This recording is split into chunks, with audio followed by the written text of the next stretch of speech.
Hi, I'm Megan and welcome to my kitchen. Today I have two easy and super delicious dessert recipes to share with you. So if you are looking for something to satisfy your sweet tooth, just keep watching. First up, I'm making a strawberry shortcake cake. This is from the Country Cook. I'll have a link to her recipe in the description box below. I've made it a few times and we really enjoy it. It's super easy. Let me show you how to make it. Here are the ingredients we're going to use. First, you'll need a white cake mix. I like the Walmart kind. I find it's delicious and it's pretty inexpensive. Use your favorite brand though. Of course, you could make your own homemade white cake if you would prefer to do that. You'll also need the ingredients that your cake mix calls for. In my case, vegetable oil, and then not pictured are eggs and water. We're going to need powdered sugar, some thawed Cool Whip, fresh strawberries. I am going to cut off the leaves and slice those up.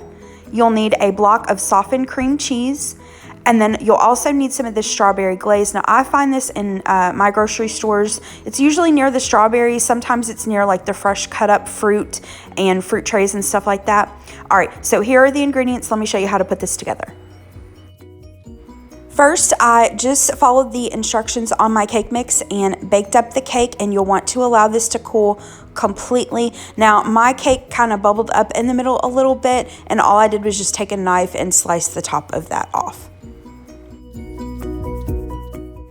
In a mixing bowl, I'm going to add in my softened cream cheese. Now, you could do this with a stand mixer or a hand mixer. I'm just doing it by hand today to, honestly, to make less dishes that I have to clean up. All right, so I'm just going to stir that cream cheese a little bit to add a little air and kind of start to smooth it out a little before I add the powdered sugar. Once I add that, I'm going to stir it until it's combined really well and it's nice and smooth. And then I'm going to fold in the whipped topping. Now, you want to kind of do this a little gently so that you don't take all of the air out of the whipped topping. And just like with the cake mix, if you don't want to use the whipped topping, you can totally just make homemade whipped cream. So once that's combined really well, I'm going to place that on the cake and smooth that out into an even layer and then set that to the side. In this bowl, I've got my sliced up strawberries. I'm going to add the container of strawberry glaze and stir that until it's combined really well. Next, I'm going to take my strawberries and glaze and place them onto my cake in a single layer, and then that's it.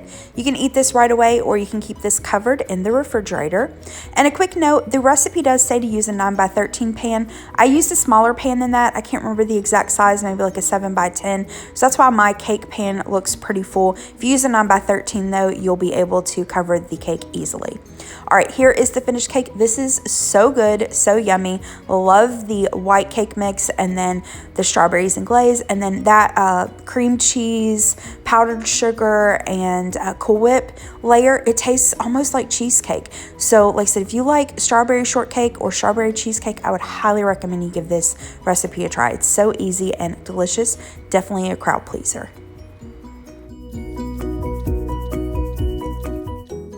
Next up, I tried a new recipe for something called Mocklava.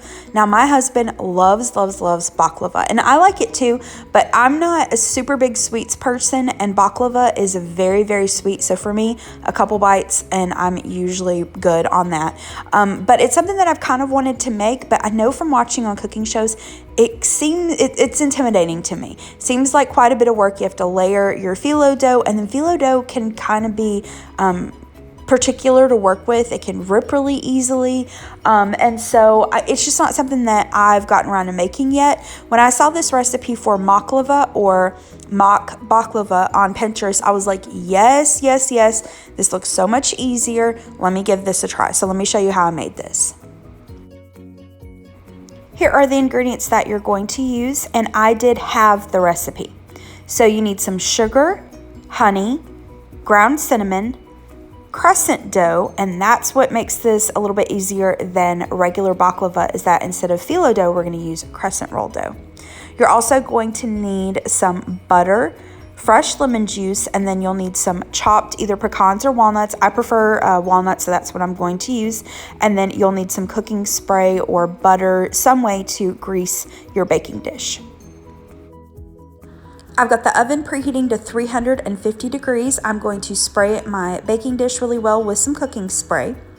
Next, I'm going to take my crescent roll dough, and you're going to take half of the dough. Now, the full recipe calls for 2 cans. Because I'm having the recipe, I just used 1 can. So I took half of that, placed it into the bottom. I'm going to press the edges into the corners, and then I'm going to place this into the preheated oven and bake it for 5 minutes.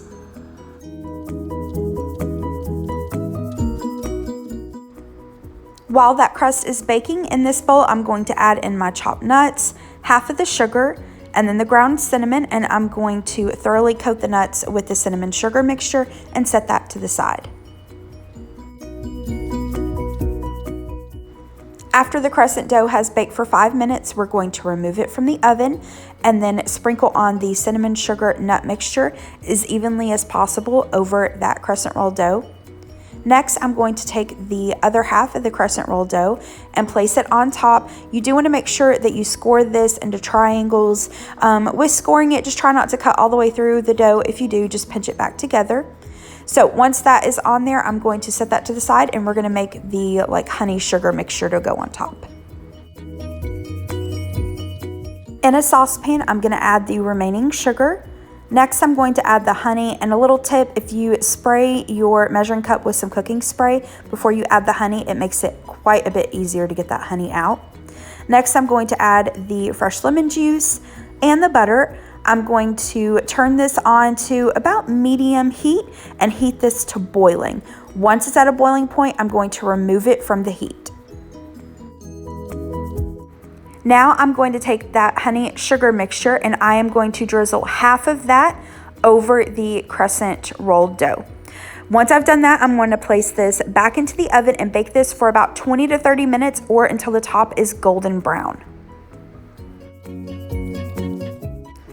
Finally, we are going to drizzle the remaining sugar mixture over the hot baklava. Now, what I did was the last couple minutes that the baklava was baking, I, just over about medium-low heat, warmed that sugar mixture back up.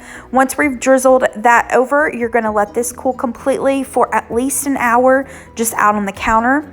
Once you've done that, you are going to refrigerate this until it is thoroughly chilled for about 30 minutes or so. Now, you do want to remove this from the fridge approximately 30 minutes before you serve it, just to make the cutting a little bit easier, and this is ready to go. Now, this was delicious. I will say, of course, it didn't taste exactly like baklava. I mean, you're not using phyllo dough, you're using the crescent roll dough, but it was good. This was delicious. I will definitely make this again, and if you're someone that likes baklava, I think this would be a great recipe to try, to kind of get more comfortable and confident with making baklava before moving on to the phyllo dough version. All right, that is it for today's video. Thank you so much for watching. I hope that you liked this video. I hope you give one or both of these recipes a try. Have a great rest of the day. Thanks so much. Bye-bye.